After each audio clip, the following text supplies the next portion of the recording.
Oh, hello there. Welcome to episode 17 of Stir Crazy, where you get to kick it with the real news as we discuss today's news goings ons, cultural goings ons from an unscripted and unfiltered perspective. I'm your host, Kim Brown. In case you hadn't noticed today, if you have it circled on your calendar, as do I, it's a very special day. Today is April 20th, 420, a very solemn holiday of which I have been celebrating for many, many years, as I know many of you have as well. So today we're going to talk about how weed has not only influenced the culture, but influenced the economy, influenced the law, influenced the Congress, influenced how people now run for office, and its role in our new reality living through the pandemic. Okay, so today I want to bring in our fantastic panel to discuss this. We've curated a fine group of experts for you today. First of all, I want to introduce Jaisal Noor, our senior correspondent here at The Real News. And today we're also joined with Baynard Woods and Brandon Soderberg. Now, these guys are both journalists and authors. They are co-authors of a forthcoming book called I Got a Monster: The Rise and Fall of America's Most Corrupt Police Squad. And Brandon and Baynard, they also review cannabis for the Colorado Springs Independent, and Brandon reports on cannabis policy for the newsletter, The Outlaw Report. So listen up, y'all. If you want to join the conversation, you always feel free to do so in the comments. Just drop them right under the video, and we will get to you. So I want to welcome the group. Bienvenidos. Happy holidays, everyone. Thanks for having us.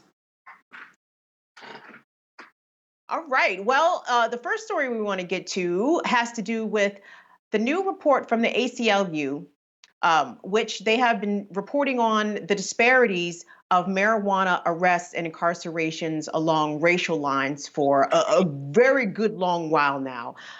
Brandon, I know that this is something that you have been taking special focus on. What has this year's ACLU report revealed? So the ACLU report that came out, I guess it kind of actually came out on Friday, but it sort of dropped today. It's called A Tale of Two Countries: Racially Targeted Arrests in the Era of Marijuana Reform. And it kind of reports what I think we all know, which is that Black people and people of color are significantly more apt to be arrested for weed possession and other weed charges than white people. Nationally, it's about 3.6 times more likely. And then it kind of varies state to state. And this is just a follow up on a report that ACLU did in 2013. It was called The War on Marijuana in Black and White, which kind of showed the same argument. Some of the other really kind of staggering data here is that 43% of all drug arrests in the United States since 2010 have been for cannabis. 9 out of 10 of those are for possession. And then obvious things, but still worth stressing, like when you decriminalize weed, less people get arrested. When you legalize it, even less people get arrested. And the sort of big thesis statement here, I think, is that even legalization is not enough to sort of counter the racial disproportionate arrests among cannabis. There's still ways in which police are finding ways to jam people up in the system, disproportionately Black people, for drug arrests, especially for cannabis. I actually think it was a ACLU DC report that came out some years ago that revealed even since decriminalization, and I don't even know what to call what DC has. It is legalized, but it's not legalized for recreational sale. And possession of more than 2 ounces of marijuana will get you a ticket. But most people who were receiving tickets from police lived in the predominantly Black areas of town east of the river, wards 7 and 8. So even with laws reducing the penalties for marijuana, Black people still find themselves with the short end of the stick, Jess. So I know it's the case in Maryland as well. I mean, Maryland was leading the league, baby, for locking up Black people for weed for a long, long time. Yeah, and I know Brandon has done a ton of good reporting on this too. But what's interesting is that when Maryland decriminalized weed a few years ago, paraphernalia was still like a ticketable offense. So they were still busting folks that were out just hanging out that don't necessarily have the ability to be inside all the time. So there was big disparities there. And the other thing is just and obviously in Baltimore, as these arrests have continued, there's a medicinal marijuana program, and so if you have like the $300, to get a card, you can do that if you have that money. And then also, it's worth talking about like who is getting these licenses for dispensaries, because I believe in Maryland, not a single one of these dispensary licenses was given out to a person of color. I mean, you need a bunch of cash up front. I think it was something like $200,000. So you have the same people that are not being arrested or ticketed for these offenses also making money off this in the medical world, while we know poor folks, Black folks, brown folks are being locked up for these same things. It's just crazy. Yeah, one thing on that to add too, I did a story for the Baffler a few months back about how Curio, one of the Baltimore County dispensaries, one of the major investors is David D. Smith, the owner of Sinclair Broadcast, or the chairman of Sinclair Broadcast. And it's partly because of the banking rules. There's now in the House the Safe Banking Act, but because banks can't give loans to businesses either, then you have to be super rich. The way that we're getting state by state legalization going means that we're giving the industry away, taking that resources from people who are generally poorer and giving it to people who have the kinds of friends or resources that have millions of dollars. Because not only do you need that couple $100,000 just to get the license, but you have to get your security approved, almost all of which is ex-law enforcement members are the security consultants with these companies. And so really the whole legalization or medical process is a really tricky thing as it's happening state by state. Gang, not to get too local here, but what was the case with the Baltimore official whose last name was Pratt, I think, who got in trouble with some bribery issues? And my memory serves, wasn't it someone trying to bribe her to put in a good word or to leverage her influence to achieve a marijuana license? So it was actually Cheryl Glenn, not Pratt. Glenn, whose mother is Natalie LaPrade, who the Medical Cannabis Commission in Maryland was named after.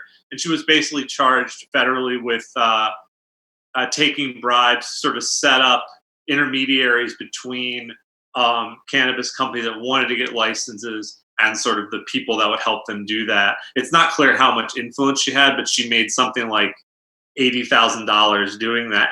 And along with that, a lot of her advocacy was for minority and Black-owned dispensaries. And so she was sort of advocating for Black-owned dispensaries while also taking bribes from Black-owned dispensaries who felt shut out of the industry. And so you even have that kind of case in which that story is an outrageous story, and it's good that that's being stopped. But it also shows how the limitations on it through medicinal, and when it's not just fully legal, also places people who don't have that cash flow because they're not rich and white end up having to sometimes do things like they think or feel obligated to start to bribe or find indirect ways into the industry.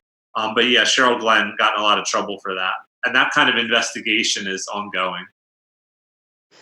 Yeah, I mean, I have a feeling, well, in Baltimore at least, it's been a little bit of my observation that, the Black politicians try to do what the white politicians do, right? So it's likely, and I don't know this for a fact, don't quote me, none of that. However, my suspicion is, my intuition tells me that these people went that route because perhaps they had seen some others go that route as well, but I digress. But you guys, I mean, weed has certainly taken on a different role that it has over the past ever before, really. I mean, we have legal marijuana in majority of states, or at least half legal or medicinal marijuana in majority of states. And there's a piece on therealnews.com that you definitely need to check out by David A. Guba Jr. It's called Reinventing 420 in the Age of Coronavirus. Brandon, I know you have some knowledge with this piece. Yes, so it's an op-ed that's worth reading and very compelling. It basically suggests that, sort of traces the history of 420, which begins with a bunch of stoner knuckleheads getting together at 4:20 p.m. once a week and smoking weed. And the tradition sort of bubbled into sort of Grateful Dead deadhead culture, in which it sort of became the time and then the day where everyone smoked.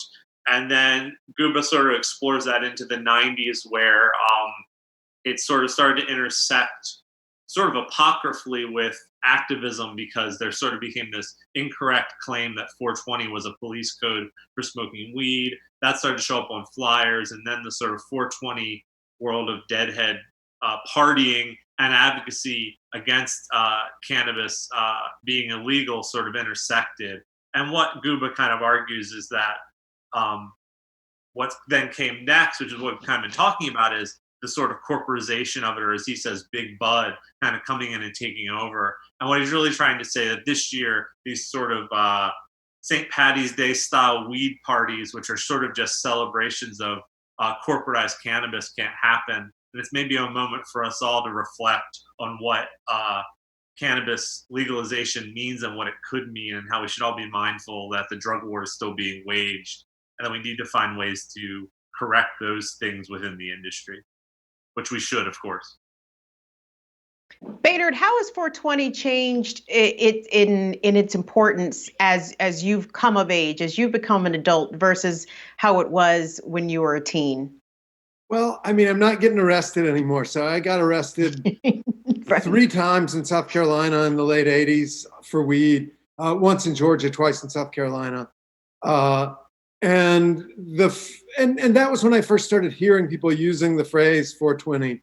As I recall, was probably after I first was arrested, but around the time I was graduating from high school. So that's tremendous that young people, I'm still amazed that they'll text about it or something, because I'm still terrified. I still have the PTSD of being weekly pulled over and called queer or something and thrown into the car by cops. And so that's the biggest difference, is that we are able to not worry as much about enforcement from, interference from law enforcement.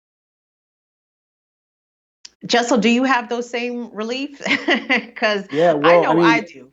What's crazy too is that not just you can get a criminal record, but I know in especially where I went to undergrad, University of Maryland at College Park, because Len Bias, who was a top basketball player, he overdosed the night he was drafted #1 overall at Maryland. Because he overdosed, Maryland instituted these really draconian policies for any kind of even suspected drug use.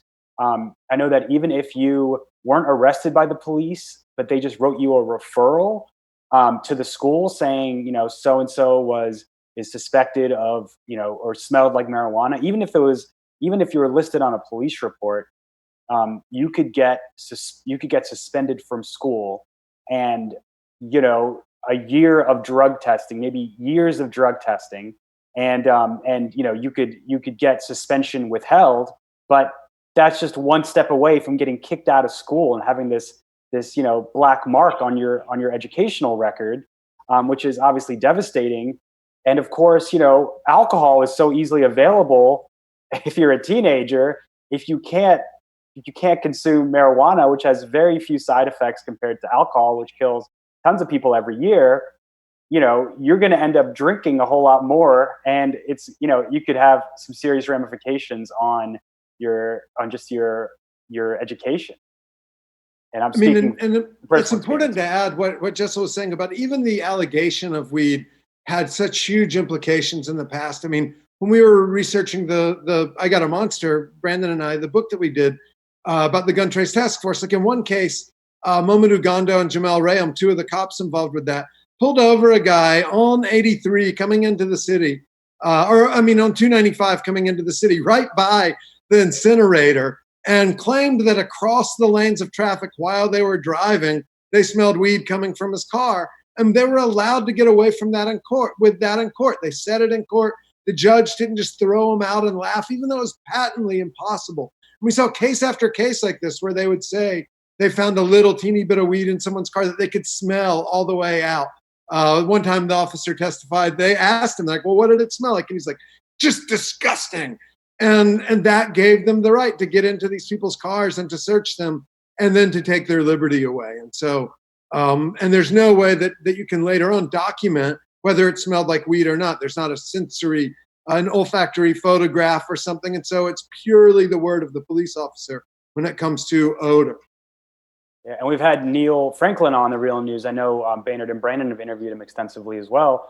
But even just a police report or an arrest record can be on your records if you're applying for housing, applying for jobs. That's stuff that an investigator can find. and you can be, disqualified from those opportunities. So it can really have a lot, and also federal loans for education too. Arrest record around marijuana can disqualify you for that too. So it's a real black mark. I was working at a private school once. It happens to be the private school that Barron Trump now attends. I believe he still attends in Potomac, and it's a very uptight place. And the headmaster called me into his room one day, and he pulled out this thing. And the FBI background report came back and said I had been convicted of one of the following crimes, and it had every possible crime from murder to slave trading to. And I had to tell them what I had done. And I said, well, I got arrested smoking weed. And they acted like it was as serious as that. And it ultimately cost me the ability to work there. I did finish out the semester, but I didn't continue working there, both because of both of our distastes at one another. I thought they were absurd. They thought I was absurd.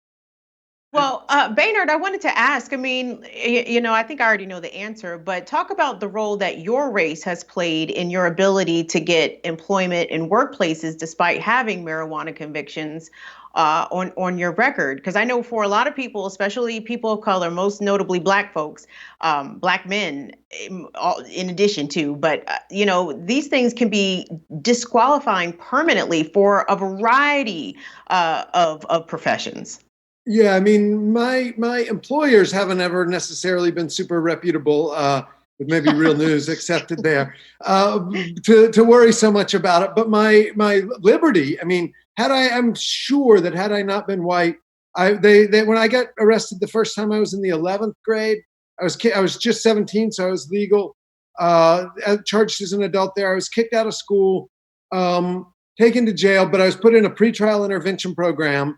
Had to go to state-mandated drug counseling, continued to fail my drug tests every time, started smoking weed with my drug counselor, got kicked out of the next school that they got me back into, got to another school, and then got arrested in Georgia with a trunk load of mushrooms and a bunch more weed. And none of that got me any jail time, which is I'm very fortunate for and but very privileged for. I'm sure in South Carolina, that and people that I knew, had I not been white, that I would have not gotten back into other schools, and I would have ended up going to jail or going to prison and doing actual real time rather than just spending a night in the pokey, Yeah, we talk about how much things have changed in terms of the law. For example, you guys referenced the smell of marijuana being used as probable cause. I know there are places now legally that police are not allowed to use the smell of weed solely as probable cause. But, I think about the places where weed remains very illegal. And, here in Maryland, for example, we're legally allowed to have 10 grams. In DC, you're allowed to have 2 ounces. But people are still going to jail in some of these redder states for literally sticks and stems. And the criminal justice system is still actively working against them while billions are being made off of them in different kinds of ways. Yeah, I mean, go ahead, Brandon. I'd say, police especially love to arrest people and use cannabis to get in your pockets, get in your house, and get in your car. And they will fight until they cannot fight anymore to keep that going. And so it becomes a great way, as Baynard already described, to get to arrest people. And then it's a great way to make a claim that can't be backed up, which only further justifies racist policing. The amount of times that a interaction between a person of color and a police officer begins because there was a claim that they smelled weed.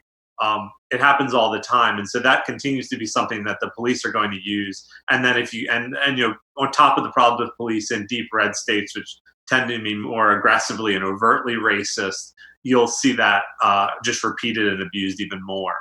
And I'd just add one thing would be that we also still have this ridiculous thing where cannabis is still considered a Schedule I drug by the federal government. And so you have this tension between state and federal that also then not only on top of does it eliminate the ability for it just be legal really quick in all states, but doesn't allow dispensaries and other people to who have cannabis businesses to get federal loans, which cannabis businesses are going to need right now. And it just creates all the same problems. So the idea that this thing remains federally a Schedule 1 drug is also a huge problem that also allows all of these abuses of it and exploitations of it to put Black people in jail is continuing because of that. And that's actually causing some problems for weed dispensaries nationwide because of the big slowdown, the economic recession veering into depression territory that we find ourselves in. Marijuana businesses were excluded from the small business stimulus that the federal government, Congress and Trump authorized. As Baynard pointed out earlier, I mean, they're not allowed to use banks and they're not allowed to really deal with anything coming from the federal side. So some of these businesses are in danger of failing, except they have been deemed essential businesses in certain states. And that could be the singular lifeline that keeps the marijuana retail business afloat during this time. In places like Maryland, where we only have medical dispensaries and not recreational, it would have been really hard to say that's not an essential business because it's a time of plague and this is my medicine. And they would be telling people that they accepted this as legal medicine and then telling you can't get it would have been a really difficult case for them to make. Whereas in some of the places with recreational, it's easier to say, well, people don't necessarily need this, in the same way that like Pennsylvania has made liquor stores be closed and said that those aren't essential businesses, which I also would disagree with. But it's strange because I went to the dispensary. I went a month without consuming without any kind of smoking of anything because of having the virus. And but when I went to go get some edibles, once I was well at the dispensary, there are armed guards standing out front that are standing there to guard it as everyone's coming up with masks on and stuff. And so you have there's this really weird thing where you can only use cash for the business or the can pay sort of cards, but you're not allowed to use credit cards or other bank card machines. And then you have everyone who's coming there having to wear masks. It creates a strange sort of tense feeling around there. The essential nature of marijuana businesses, Jaisal, it's right there. Because I agree with Baynard. I mean, I don't think liquor stores should be closed during this time for the simple fact that a lot of people have a chemical and physical dependency upon liquor. Now, for good or bad, you don't want those same people walking into hospital emergency rooms with withdrawal symptoms. Now, clearly, cannabis is not having that same effect in terms of if people don't have access to it, they won't be withdrawing to such an extent that they require medical attention. But still, it does keep a lot of us sane out here in these streets. Yeah, I mean, there's in Maryland, you can get a medical, cannabis card for a few specific reasons. But one of those conditions is trauma. And that's something that a lot of people in this city are dealing with on a daily basis. So, that's definitely, being able to get your treatment for that, something that's not a pharmaceutical, so you're being able to put something natural in your body to help you sleep, to help you calm down, to help you relax, to deal with pain. I'd take that any day over putting some manufactured pharmaceutical pills in my body.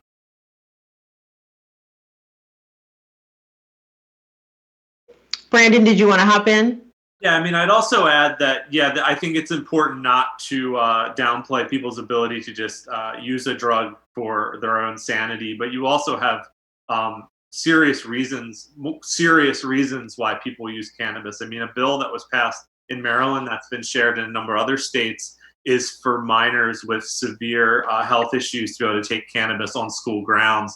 Particularly in Maryland, there's a 15-year-old named Connor Sheffield who has an autoimmune disease that really almost ruined his life. He was put on suicide watch at 12 because he couldn't eat.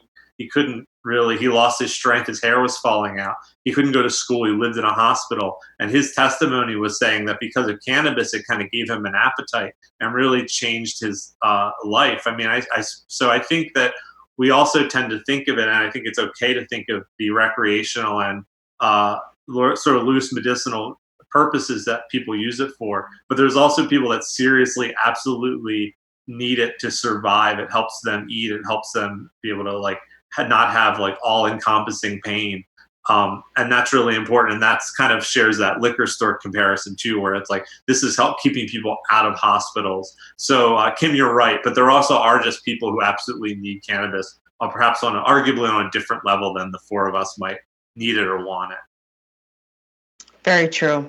Guys, I wanted to switch gears a little bit and talk a little politics, specifically election 2020, but something a little local for us. I don't think any of us are in Steny Hoyer's district, but the House Whip is being challenged by someone on the left. She's 29 years old. Her name is Michaela Wilks. She's from Southern Maryland. And part of the reason why she has decided to enter this race, well, a lot of reasons. She has a pretty extensive platform, but one thing that she cites is the fact that she was arrested for marijuana when she was young. Jaisal, would you mind telling us about Michaela and her connection to weed and why she wants to now be in politics? Yeah, and like a lot of people, Michaela was arrested for possessing weed, and just it's a story we've covered many times on the Real News before, and I know Brandon and Baynard have reported on this extensively. But just a simple marijuana arrest can devastate your job prospects, can devastate your housing prospects, and it's a central injustice in society. So to have that as a personal experience, and wanting to help others to help address this, and as you talked about this whole hour, it's just completely insane that the type of penalties that you can face, lifelong penalties for doing something that is far less harmful than smoking cigarettes or drinking alcohol, which are two things that are illegal and totally normalized by society. It's just obscene, and it's good to see more people taking this on. And it's also worth mentioning that some of the biggest lobbies that are working to keep weed illegal, especially in a federal level, are police and prison guard unions, because they know, and this is to a less of an extent now, but it's still true that prisons are being filled by people on nonviolent drug offenses, and that's keeping a lot of these prison guards and police officers employed. And these are powerful lobbies; these are powerful unions. So it's absolutely critical to have voices that are challenging that. Gang, real quick, we have a couple comments from YouTube. Gary DeForva says, I want to see them smoking. By them, I assume he means us. Wait, one more comment. Hold on. This one from Katie Kane. Come to work hungover, had vodka for breakfast. Is okay. Smoked a joint last night. Nope.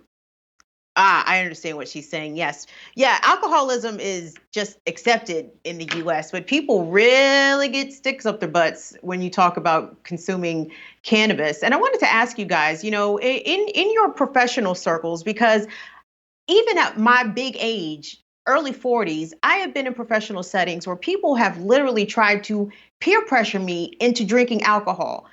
Like we was, sitting around the college, frat house, and it's like, come on, just take a shot. And I'm like, dog, I am fucking grown. Like, stop trying to put alcohol down my throat. But it seems as though like getting drunk, even in middle age, that's all right. That's how you socialize. But if you pull out a joint in one of these loose professional settings, or where all your coworkers are outside of work, and of course I'm not talking about the Real News, I'm talking about other uptight jobs in other places that I've worked. But people like, ew, marijuana, ew, I'm about to go drink a fifth of Hennessy, but marijuana,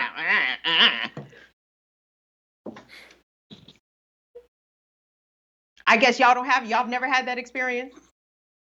Yeah, I mean, it's funny the way that in journalistic circles, there's certainly the hard drinking reporter is a trope that even mainstream outlets, daily papers and stuff can really get behind. Whereas they do question your credibility if you're open and out as a weed smoker in those same kind of circles. And to me, that's hilarious, because anyone who's ever tried to write anything drunk, it's utter garbage. And I think people would be surprised at the amount of serious journalism and stuff that actually is written by people who either at that moment or at other times are using cannabis. But there is still very much and there's less of the social stigma, I think, now that vape pens and things are around, and it doesn't, you can go to a happy hour kind of thing and no one even knows that you're doing it anymore. So it's not like you stunk up the room and that's why everybody's kind of nervous or wigged out or whatever. Brandon, is it not poo-pooed as much professionally as it once may have been? And have the laws changing, has that influenced how some employers or managers maybe don't look down upon employees who are cannabis consumers? I mean, I'm been pretty lucky to not have too many jobs that have worried about this, but I do think that the shift is what you're saying, which is legalization is important for a number of reasons, but the lack of imagination among people that will sort of accept something once it's been deemed legal can be frustrating. Sort of shows the hypocrisy, especially when it's sort of coupled with the sort of discriminatory ways that cannabis has been policed in the past. And so you do have kind of a thing where it's really exciting that I think this is changing a little, but you also have this thing where you see how the change is pushed a lot to do with the sort of corporatization of cannabis, the amount for rich white guys to make money off of it all of a sudden. So there's that. And then you still have, at the same time, like you can still be drug tested for it, and it's sort of up to an individual employer whether or not they're going to drug test you or punish you for cannabis. And so you have this kind of tension between the above ground, the movement towards it being above ground is really encouraging. But you also see that movement above ground, like everything in America and capitalism, has sort of been grabbed by a sort of wealthy class of people who are now going to profit off this thing on the backs of people of color are still in jail for it. And so that kind of tension there is frustrating. I mean, this is kind of the next step, but I'm starting to see, when I read a lot of policy, or I read a lot of cannabis wholesale trade association kind of talk, that there's the next kind of move towards this is with mushrooms. And there's a real excitement that we can start to, because mushrooms are starting to be decriminalized. So yeah, there's something really great about the idea that mushrooms, which have been shown to really help people with especially PTSD issues surrounding other sort of deaths of despair kind of issues. But to know that there's a fat white guy, a John Baynard type, that's excited that shrooms might be illegal because you can make money off of it is really frustrating. And then I think that give and take is important for especially white people who are using cannabis to consider that stigma and try to fight against it. Mm. When I was looking for a job, really at any point during my adult tenure, 3 words would get me to never apply: drug-free workplace. I was like, oh, that's not the job for me. Moving right along. So gang, I want to talk about workers' rights. And we've seen workers try to really assert themselves with their employers, especially frontline workers, grocery workers, delivery drivers, etc. But it appears as though Amazon, who owns Whole Foods, is now tracking workers in the sense that it is determining which stores in what areas are most likely to unionize. And they have gone all the way with this technology. Jaisal, can you tell us about it? Yeah, it's really crazy and creepy and disturbing that they're resorting to this kind of tactic to spy on people and to surveil people. And we're actually going to interview Chris Smalls tomorrow on The Real News. He was one of the Amazon workers that was fired for organizing. And I mean, it's just truly, it's just like mind blowing that, workers are organizing now because these workers that work at Whole Foods, that work at Amazon, that work at Instacart, these places that are considered essential businesses, and the workers say they're treated like they're disposable because they're not given these basic protections. They're not being allowed to socially distance inside their workplaces. They're not given hazard pay, and so there's a rise in worker organizing. There's a rise in unionizing. Efforts to unionize at these places. these big retailers have been really good at crushing union drives in their, inside their workplaces. But now, the workers that might have been on the fence before, now that they're being forced to put their lives on the line because management won't give them basic protections. Like, I think that's getting a lot of people on board to joining a union, and they're already taking collective action even when they're not unionized. So that spirit is still there. And these owners, like Whole Foods is owned by Amazon, which is owned by Jeff Bezos. This guy's worth $125 billion. These are the people that are, amassing even billions and billions of dollars more just from this crisis. And and instead of spending more resources on actually addressing these workers' issues, they're trying to squelch these union drives. I think it says a lot about who these people are and why there's so much effort now being used to take them on. Baynard, before Amazon bought out Whole Foods used to offer its part-time employees, people who worked, I think, at least 20 hours, the option to buy into their health insurance program. But effective January 1st, 2020, that has gone away. And this is post Whole Foods being acquired by Amazon. So clearly, Jeff Bezos is taking away workers' benefits, asking more of them during this pandemic, making hand over fist during this pandemic, as Jaisal mentioned, but yet using this technology to track and likely discourage people from unionizing seems to be a misuse or a misdirection of Amazon's resources, or is it? Yeah, it clearly is. I mean, it's, as with everything else in corporate America, it's about maximizing profit at the expense of the worker. And I mean, now we see it in such clear relief that people it was good that people were able to buy into the employer-based healthcare plan, but we're seeing just how flawed that entire system is as millions of people are losing their jobs due to a health crisis, and they simultaneously lose their insurance. Yeah, Brandon, what are your thoughts?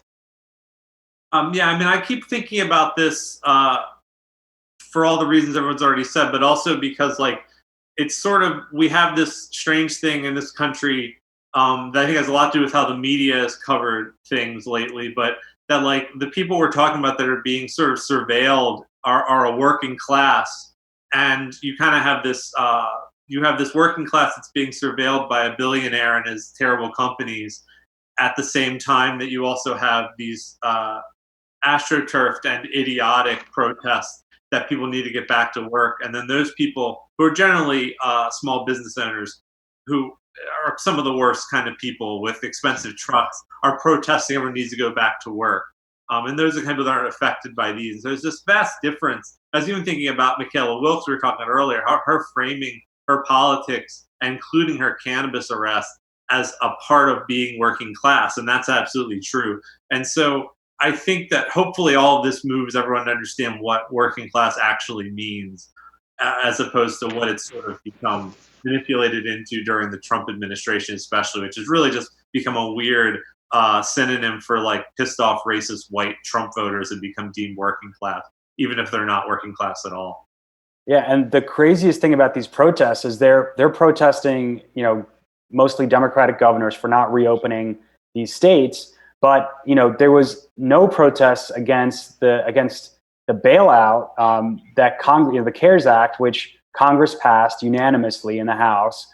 There wasn't even much opposition from the Democrats, but that bailout had something like, it's going to end up being $6 trillion for large corporations with no strings attached. They don't have to even keep workers on the payroll to get that money. And the options for small businesses are already full, and they're having a lot of time. And all people are getting so far is a $1,200 check, and not everyone is even getting that. It's just obscene. It's obscene that these governors are being targeted when actually, if anyone, if you're going to protest anything, protest Congress for this absolute abysmal bailout and lack of funding for testing and for actually dealing with this crisis. We know a lot of people are hurting, but just reopening the government is not going to help. It's just going to make things, 10 times worse. One recommendation, go ahead. Something that we could do is to bring our topics together here is use the Defense Production Act to force all of the drug testing companies to abandon their drug testing programs and develop coronavirus COVID tests. That we as workers have allowed ourselves over the last generation to our employers the access to our bodily fluids, our internal, that we allow them to have the humiliating power over us to tell us to go to the bathroom and to tell us to pee in a cup. And then they send that to somewhere and they analyze that, and that we can do that. And yet we can't test ourselves for our citizens for vital, or our residents for vital diseases is insane. Well, speaking of idiot AstroTurf billionaire funded protests, we've all seen the pictures coming out from across the country, mainly in Democratic states, as Jaisal mentioned, of the Reopen America movement. I loathe to even call it a movement, but though it appears it could be exactly that. These people were spurred on by Donald Trump, making a flurry of tweets saying, liberate Michigan, liberate Minnesota, liberate Virginia. And some of these folks took to the street, guys, and I'm a little loath to even give these folks attention because, relatively speaking, these were small gatherings. And I feel as if that the media spends a lot of time focusing on this right-wing fringe that is overrepresented in the coverage and not necessarily representative of even the whole right-wing politic, as it were. I think a lot of people are staying in the house and they understand the value of social distancing. But there was one protest that happened out in Denver where some nurses working at a nearby hospital said, fuck y'all, we're going to stand right here. Let's go to that.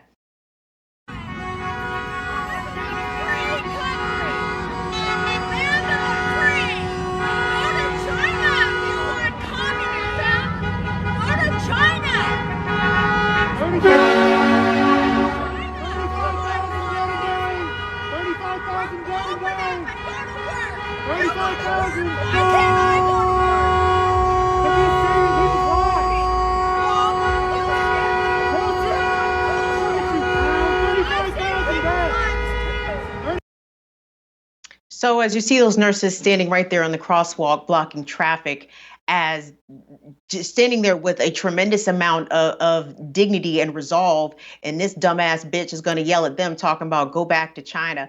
Bitch, you need to get your ass snatched from out that truck. Seriously, these people, if you want to, there's a variety of vulnerable people that these fringy right-wing folks have a tendency to attack. But for God's sakes, don't attack the nurses while they're saving lives right now during the throes of a global public health crisis. Jaisal, what are your thoughts? Yeah, and what's actually really wild is what that person was yelling is, you're at work, why can't I go to work? And not realizing that this medical worker is, going to work, probably doesn't have enough personal protective equipment, and risking their lives to make sure that the people who are in the hospital need treatment can get it. The people that need to get tested, even if they have tests, it's just mind-boggling. And I think I think you're right. The media has given this an excessive amount of attention, but they've not looked at who's funding these groups. And we know that the protest in Michigan was funded by someone linked to the DeVos family, this billionaire heiress. You have Betsy DeVos, who is the education secretary for Trump, never worked as an educator, has no background in education, spent tens of millions of dollars trying to pass right-wing education reforms in Michigan, and gave tons of money to the Michigan Republican Party. And so bought her position as an education secretary. She was almost the first cabinet member to get blocked by Congress, but Mike Pence had to give her that vote to get her in. Her brother is Eric Prince from Blackwater, responsible for killing, dozens of civilians in Iraq and around the world. These are people that are just, represent the worst in our society. And, they've been able to fund these groups. And again, not focus on the bailout, not focus on the the lack of funding for testing and healthcare that would actually, we actually need that to reopen. We don't have enough tests. That's how places like South Korea and other places are moving towards reopening. They're able to test everybody. But again, they're just, it's just really sad and really depressing. Go ahead, fellas. Yeah, I mean, it's crazy to consider the way that Trump treated Black Lives Matter protests, the way that the media treated Black Lives Matter protests, compared to the way that this is being treated. He said, like, these protesters shouldn't be allowed to be out there in previous protests.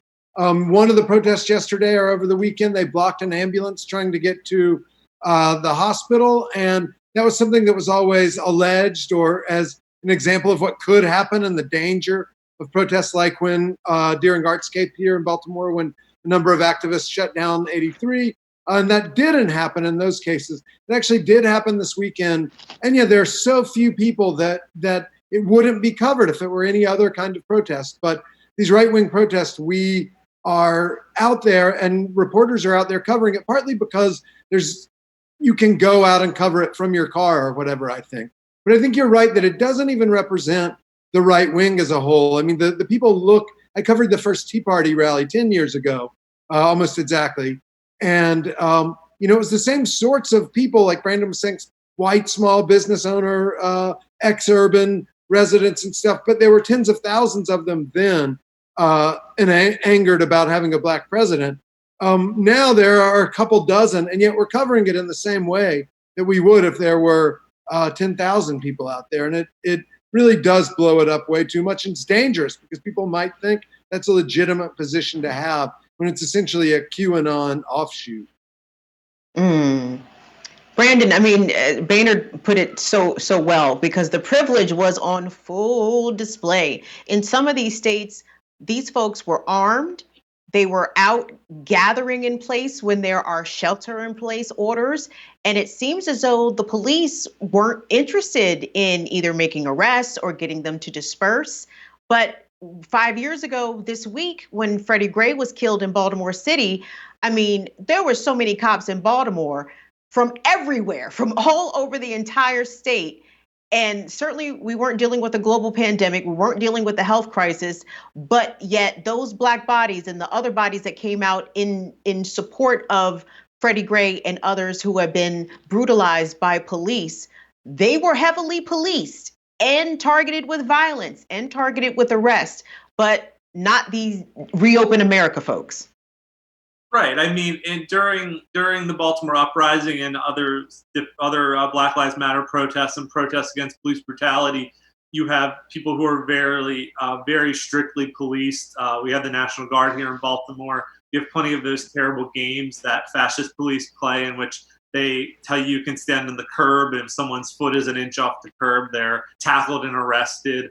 And you have this thing which Baynard kind of already said, but I just add that, like, you had this idea that this simple gathering of people opposing police brutality, so in general, any large, significant gathering of black people was somehow potentially harmful. And yet here we have actual people who are all white, of course, and all for the most part fairly wealthy. All their trucks look really nice. They also have really expensive pickup trucks, which working class people do not have generally.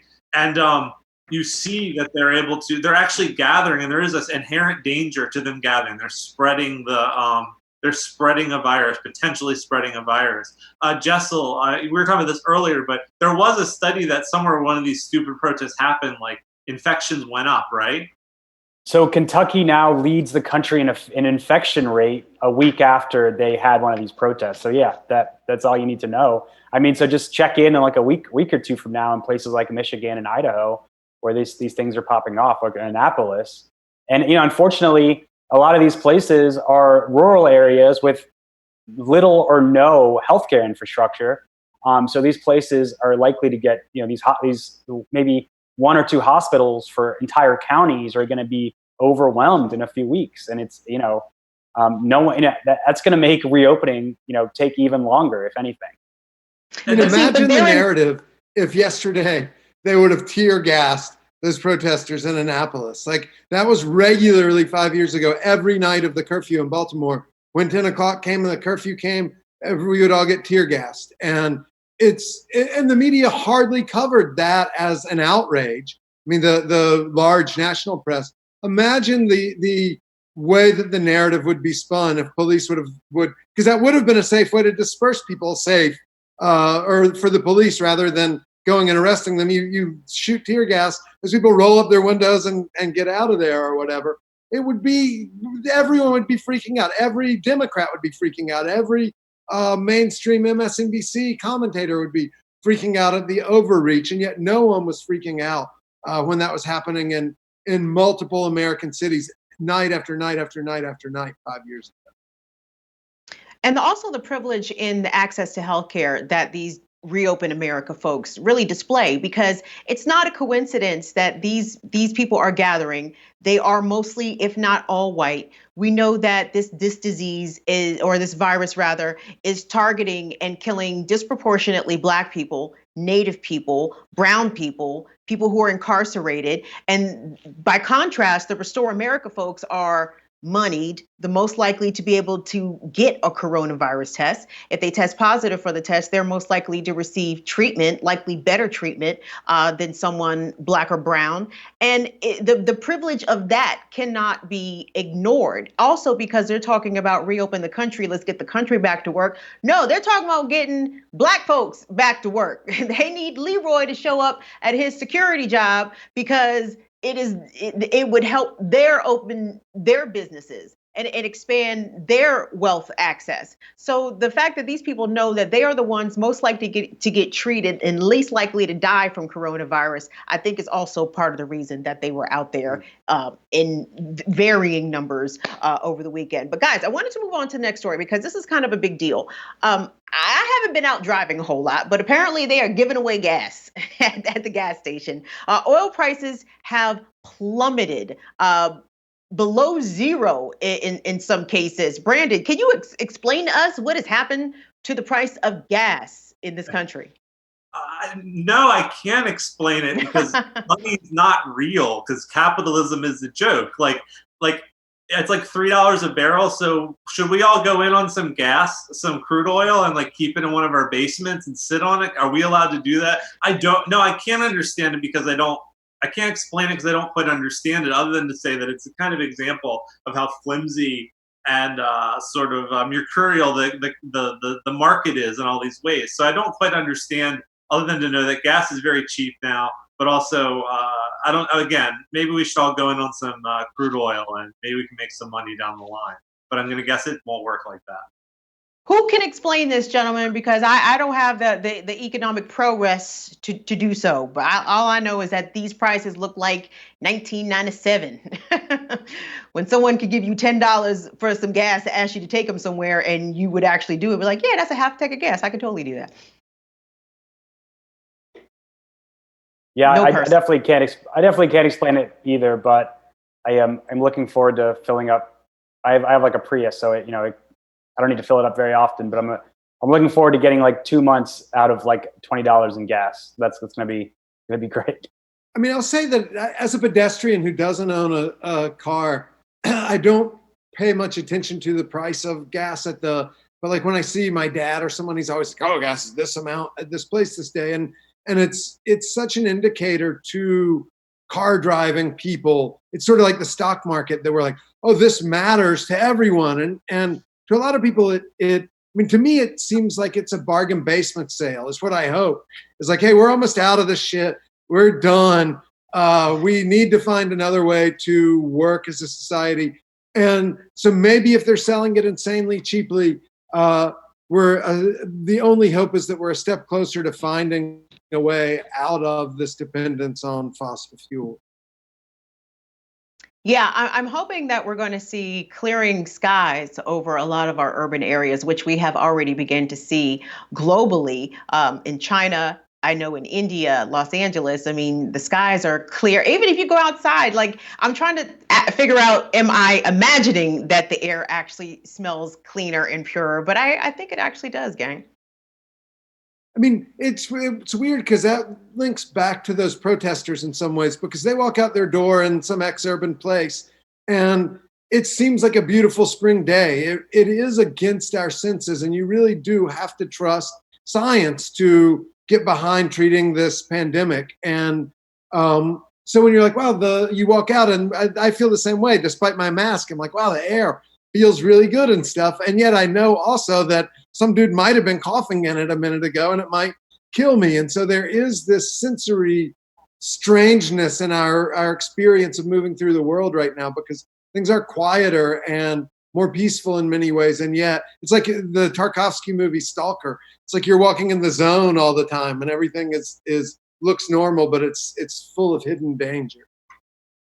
Gang, before we get out of here, I wanted to talk with you, Baynard and Brandon, about your forthcoming book. It's called I Got a Monster: The Rise and Fall of America's Most Corrupt Police Squad. You have to kind of know Baltimore and Baltimore police to really understand the levels of depravity that this particular police force, obviously they're not alone in how grimy they are, but you guys focused on the Gun Trace Task Force. So talk to us about this book. Maybe one way to start talking about it is in the context of the war on drugs that we've been talking about, because one of the strange things that we saw is that as the war on drugs was ramping down to the extent that they weren't being rewarded for bringing in big weight of weed and stuff, that gave the cops an incentive to steal the weed and sell it themselves and make money, or to steal other drugs and sell it themselves and to make money that way. And the glory all came with guns. So the war on drugs shifted to the war on guns, though they would still use drugs as the way to get the warrant, the way to get into the vehicle, into the house. Then they'd rob the people and rob the drugs from them, assuming that they wouldn't say anything, and could still arrest the person for their guns. And so it's this weird inversion of the war on drugs, where the police become those who are selling the drugs, partly because they're not getting the departmental glory for bringing in drugs anymore. And then the other part of that, which kind of ties to, again, these goofballs protesting not being able to go outside, is that the sort of thing you see with these police officers who are plainclothes police officers who are robbing people, stealing drugs, redealing them, planting guns and other things, was the kind of fear that hypocrites like Alex Jones, if they meant anything they said, would absolutely oppose, which is like people storming into people's houses and stealing their guns and taking their freedom away. But because the people that these officers were going after were, of course, working class people of color, that wasn't the case. And in fact, the sort of libertarian Alex Jones types have been very approving of this sort of militarization of police. But at the core of the story is the sort of thing that the right has sold us as something to worry about, which is thugs breaking into, jackbooted thugs breaking into your house and taking your freedom away. And of course, that's what police have been doing forever to people of color. And so those things are kind of the subtext, and the racist war on drugs, as Baynard mentioned. Those are kind of the subtext of the book. And I think we're seeing these issues really tested by almost a new level of right-wing hypocrisy.